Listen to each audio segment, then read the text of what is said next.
We'll start right here with this stone. This is Charles McCutchan-John Stone, who was the first white settler in the McCutchanville area. He was born in Ireland, married Maria Fox, and they had 7 kids.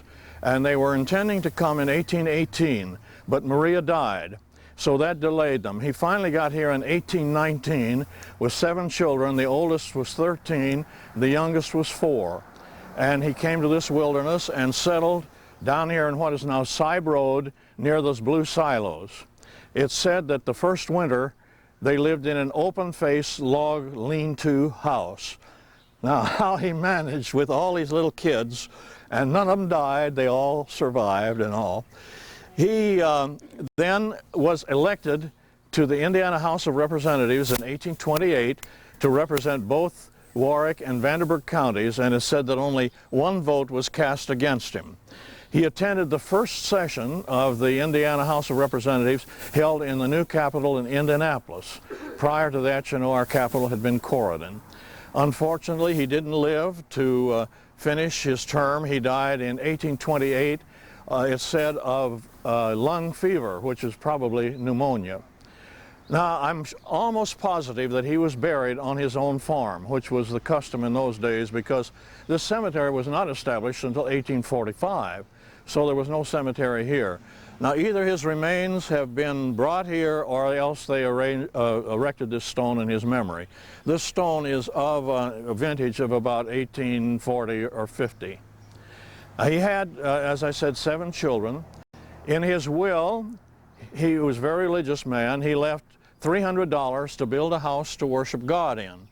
Prior to that, they had held services in the old log schoolhouse, which stood just on the other side of the road there. I don't know why they waited so long to build this house to worship God in, but it was not until 1845 that they started the movement to build a church. Samuel McCutchan, who lived where the parsonage is now, owned the property up to this fence, and the Moffats owned the property on the other side. Samuel gave a half an acre to the McJohnsons to build their church on, and then plotted off his cemetery over here for his family, and the Moffats started on this side. Now, Charles Fox McJohnston was the son and the administrator for old Charles's estate. And I might say here, as I said, his name was Charles McCutchan Johnstone. After they were here for a number of years, that was an awful lot of name. So they dropped off the Cutchan and the E on the end of Johnstone, and the family became known as McJohnston then. And that is the way his stone reads there. Now, he left, as I said, his administrator was his son Charles Fox McJohnston.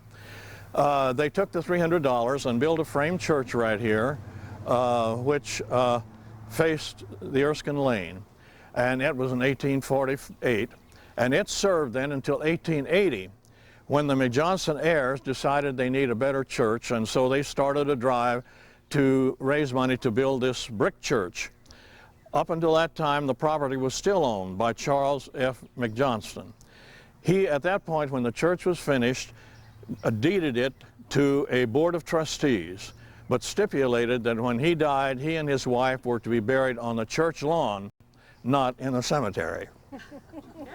So he was buried on the church lawn right here with this obelisk.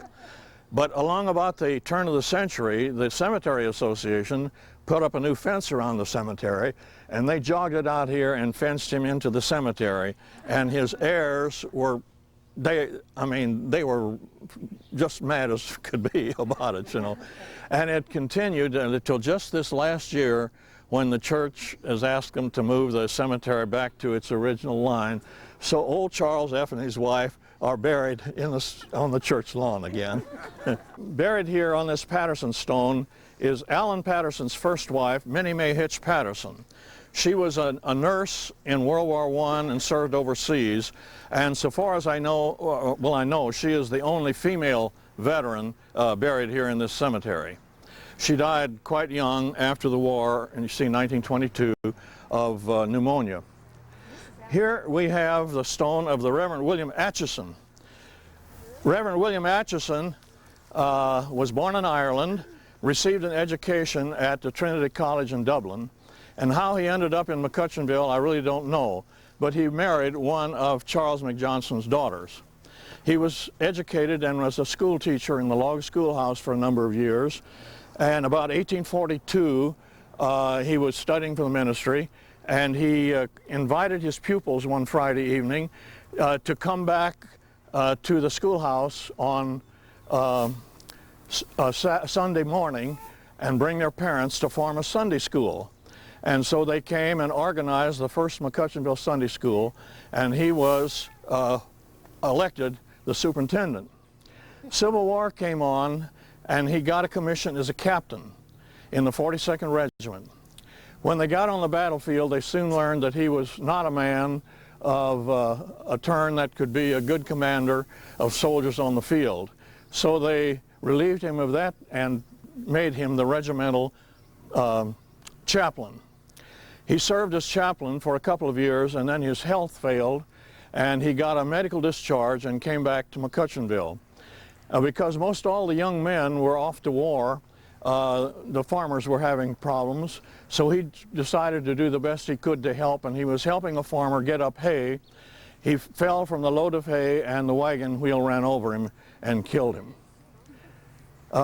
There's a lot of symbolism in tombstones. His hand is on the Bible and pointing to heaven. Here we have this tombstone for Mary Elizabeth Browning, who caused one of the greatest sensations in McCutchanville up to that time, I'm sure. She was the daughter of Wilhelmina and Charles Moffett, and Wilhelmina Moffett was the daughter of Charles McJohnston, the first family in the church, the leaders of the community, a wonderful, regarded family.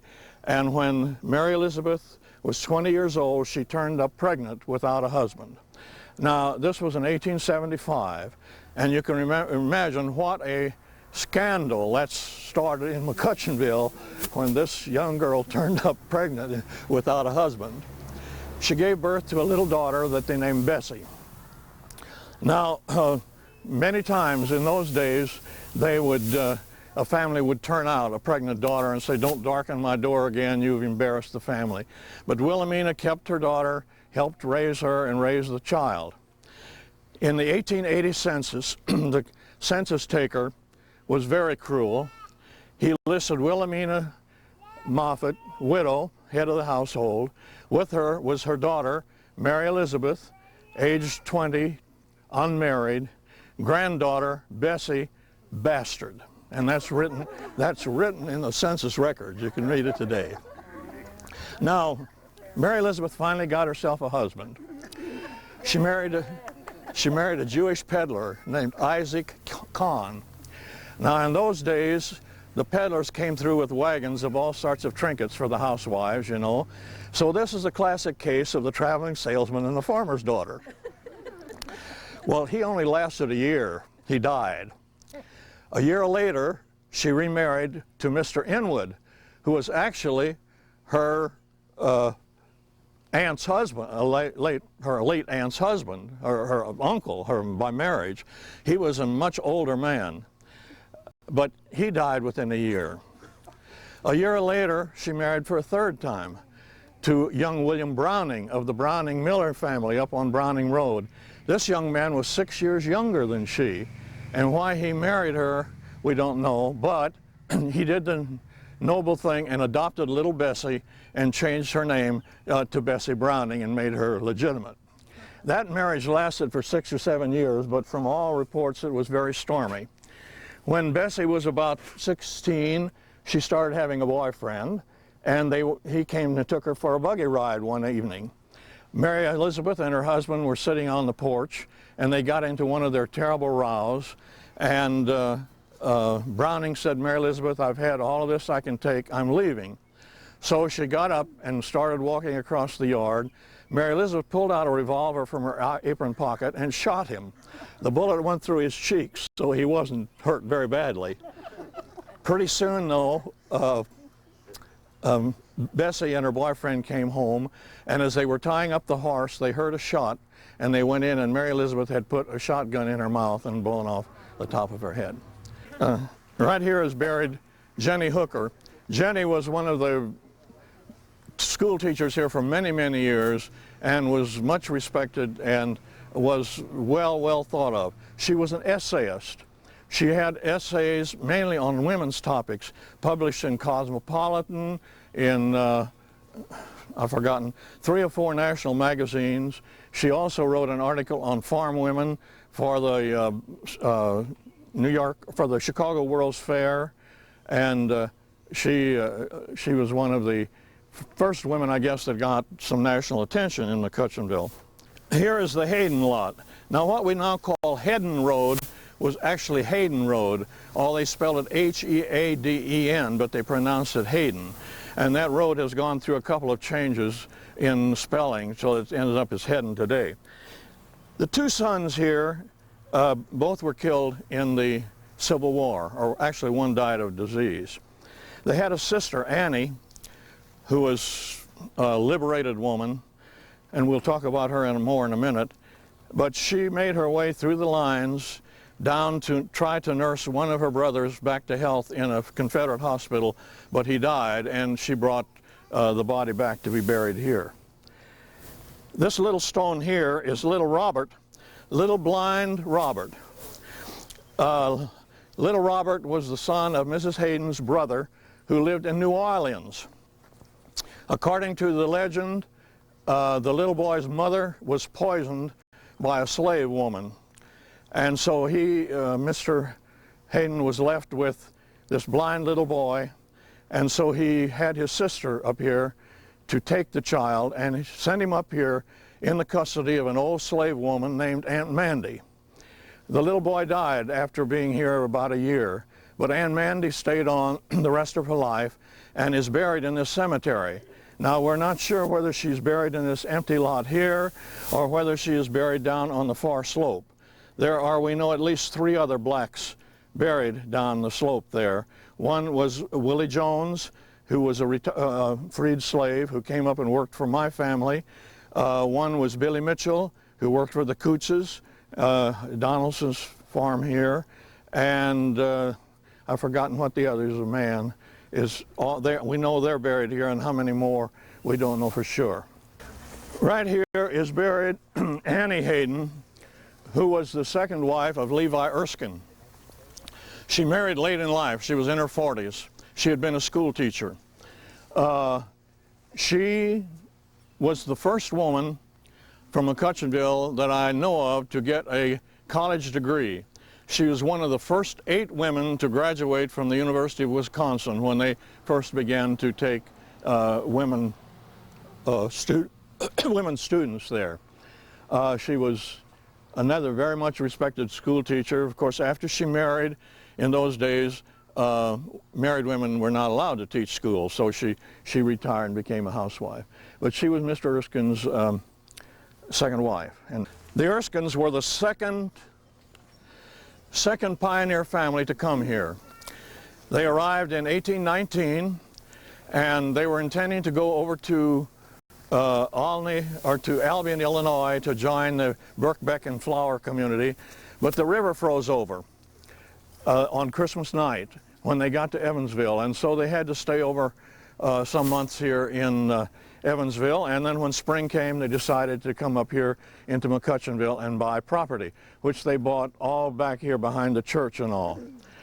Now, these 2 rows of stones were in a family cemetery which they had established behind the barn back here at the end of Erskine Lane. In 1854, one of the sons, this one, of Andrew Erskine, undertook to dig up the graves and bring them here then to the community cemetery. And he has written a letter to his brother who was attending Asbury College describing the removal of these graves.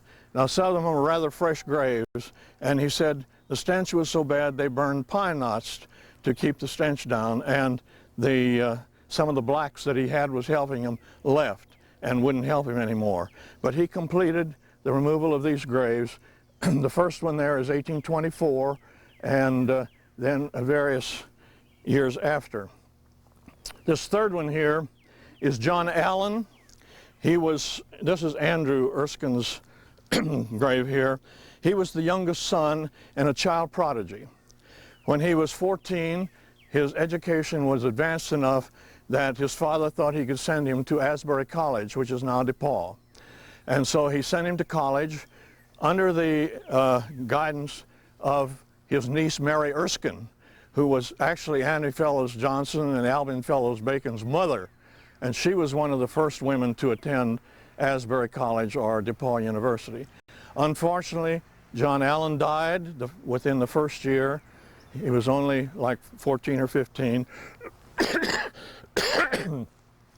His body was sent back before his father heard of his death, so it was quite a shock when Andrew heard of his death. Andrew had lost his wife, and he lost his daughter, and now this favorite son. And his health failed, and so he went back to Europe for a year. And he spent one winter on the island of Jersey, and then back to Ireland, where he remarried a relative named Charlotte Mulholland. He was an educator. He had had a college education before he came to America. When he first arrived, he put an ad in the Vincennes paper that he was educated and was able to teach a good English school. And he did teach school in a lot of the log schools, and also established log schools all over the county, in German Township and all around. And he wrote a paper, How to Conduct a Good English School, which was used as a guide by some of the pioneer teachers. When he died, he left in his will several $1,000s for the Vandenberg Society for the aid of widows and children, but no drunks. Now that was to last forever. I cannot find what happened to it now. In later years, I do know that the revenue went to the community chest, or now the United Way. But anyway, he was one of the leaders of the community, and also a leader of education in Vandenberg County. Now, way down at the very end, you see a row of stones for Irvins. The Irvins established daylight. When the railroad went through and crossed Green River Road there, they saw the advantage of it being a place where, they could have business. So there were three brothers. There was Will, who started a grocery store. There was Frank, who started a feed mill and grain elevator. And there was Bob, who started a blacksmith shop. Will decided that they needed a post office. And so he applied to have a post office established, and it was established, and he suggested that it be called Grimwood, because the Grimwood family owned a lot of property there, and there was a Grimwood school also just up the road. However, the post office department would not accept Grimwood because there was a Greenwood in Indiana already, and they thought it was too close. So they asked him to suggest some more names, and he sent several names, including Daylight. Now, Daylight was carried over from the time when the railroad was being built. There was a camp there for the railroad workers to spend overnight. And as the track proceeded up north, the dummy engine would pick up these guys, take them up to the work site. In the evening, he'd bring them back and drop them there at the daylight crossing and say, I'll pick you men up at daylight, meaning at dawn tomorrow. And that's where the name came from. So they established the town of Daylight. Here we have Lida Henry, who was, I guess, the star school teacher of her day. She was principal of McCutchanville for many years and taught there for, I don't know how, about 25 years, I guess. A wonderful lady who gave us all a good education, but a strict disciplinarian, and she did not hesitate to take you to the furnace room in the basement and spank your bottom if you misbehave. See the stone way down there, the gray stone that says Bohannon?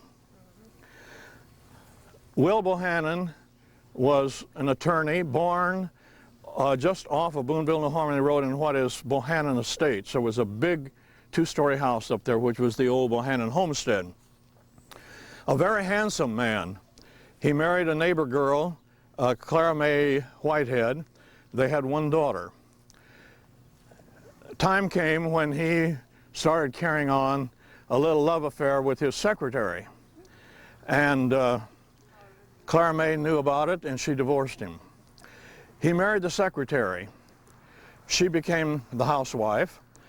Wasn't too long till he was carrying on with his new secretary. On one night in 1928, he was parked with a lady friend on Lynch Road, which then was nothing but a lane down between woods and cornfield. A man approached him, apparently bent on robbery, and there was a shootout. The robbery was killed and his body was found in the ditch the next morning, and Bohannon was fatally shot, but was still living at that time. We think that probably the lady friend drove the car home, and when she got up in front of his house, she honked on the horn till his wife came to the door, and she jumped out and ran away in the darkness. Everybody assumed that this was the secretary. However, the next day when the police investigated, they found that the secretary could not have been with him. She spent the whole evening with friends playing bridge. So it was a big mystery who was the lady. However, the next day the secretary committed suicide, and an autopsy showed that she was pregnant. This made the tabloids all over the United States. It's little Sarah Copeland. Well, I say little, she was 20 years old. But the family put this up and also put a footstone at her grave, which was sometimes done in those days. But you will see carved on here are lily of the valley. There are calla lilies, ferns, ivy. It was a beautiful stone in its day with a urn and flowers on the top. Here is the grave of the Reverend Clippinger. He preached at McCutchanville for many years. Methodist preachers were traditionally very poor, as the Clippinger family was at that time. He had a lot of children. When he died, the community gave an oyster supper to raise money to buy this tombstone for his grave. Now his son down there was Dr. Clippinger, the village doctor, who lived where the late Jack Schrader lived. That was the old Dr. Clippinger house. Dr. Clippinger was a horse and buggy doctor until 1914 when he got a Model T Ford. He made house calls all over the county, rain or shine, delivered dozens of babies, performed at least 2 operations in the home. He removed an appendix from Mrs. Letterman on her kitchen table, and she survived.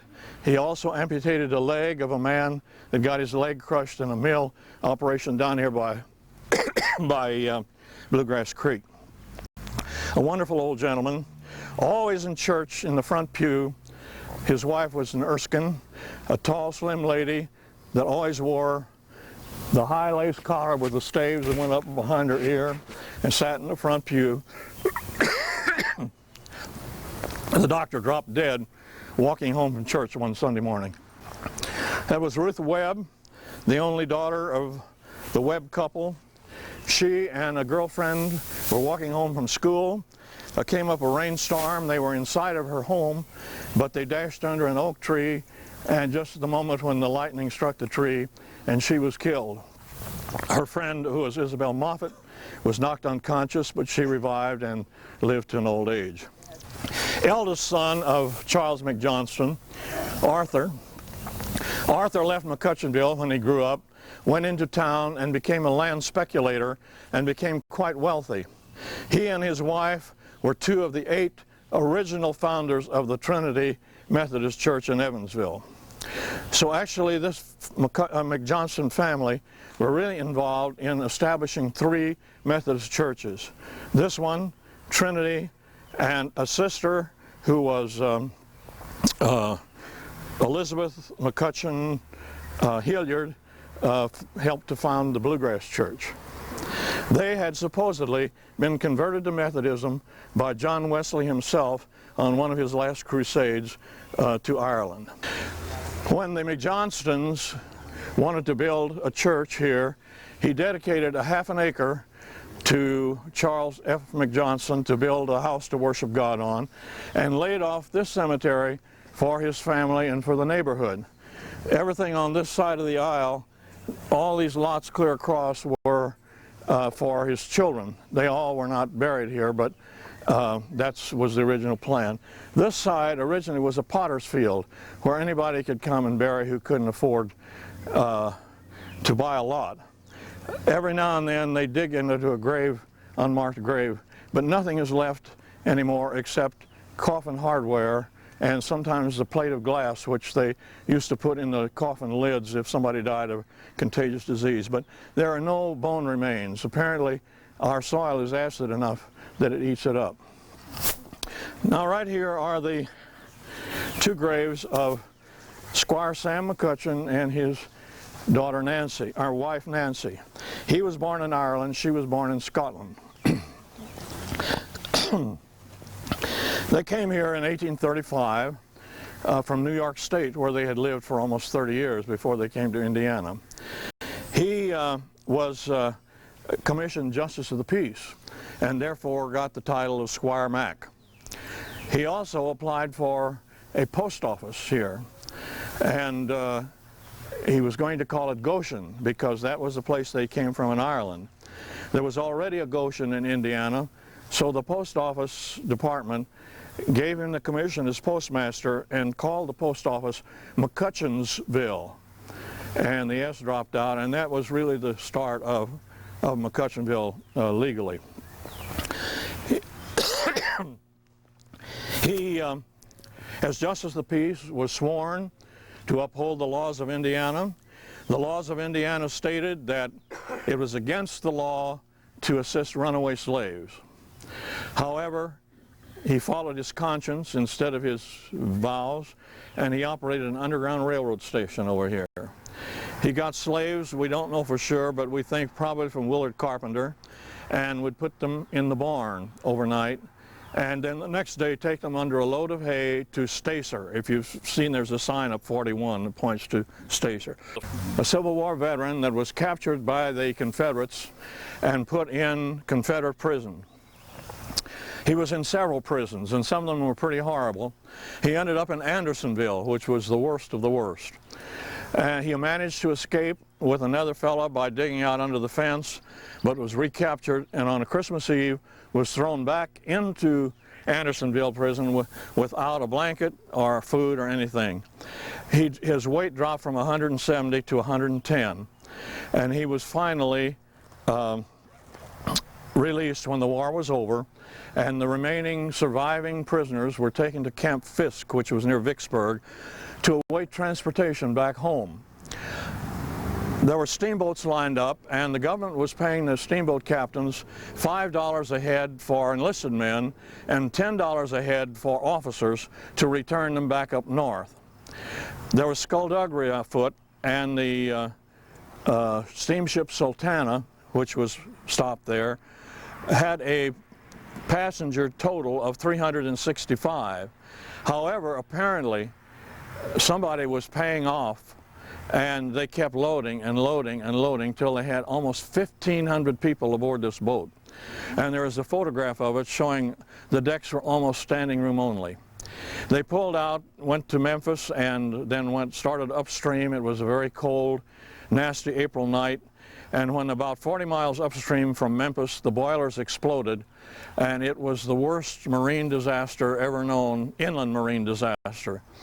There were only a few hundred were survived, and Thomas Horan reportedly was lying next to the boiler room to keep warm because he didn't have hardly any clothes, and apparently his body was blown to bits, and there was nothing ever found of him. But the family put up the stone in his memory. He was my granduncle, my grandmother's only brother. This grave here is Marcus McCutchan, who was my grandfather's cousin. Marcus, he was Harold O's grandfather. Marcus went to New Orleans as a young man to work for the railroad as a baggage clerk. When the Civil War came on, the Confederates drafted everybody from 16 to 30, And so Marcus was drafted into the Confederate Army. He fought for 2 years until they got to Shiloh, when he was fighting against his own brother and 5 of his cousins.